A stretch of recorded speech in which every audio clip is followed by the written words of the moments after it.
আসসালামু আলাইকুম রহমতুল্লাহি ওয়া বারাকাতুহু। আজকে জাতীয় সংসদের প্রথম অধিবেশন অনুষ্ঠিত হয়েছে।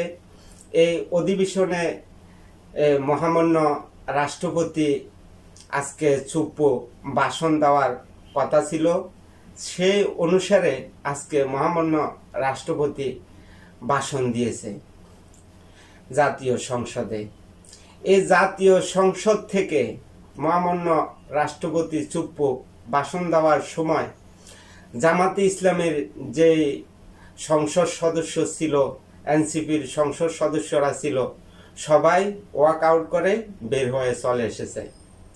এই মহামান্য রাষ্ট্রপতির ভাষণ তারা শুনবেন না, কারণ এই মহামান্য রাষ্ট্রপতি চুপ্পু ছিল স্বৈরাচারের দোসর। এই কারণে জাতীয় সংসদে এই স্বৈরাচারের দোসর রাষ্ট্রপতি ভাষণ দেওয়ার সে অধিকার রাখে না। এই কথা বলেছিল জামাতের নায়েবে আমির তায়ের সাহেব।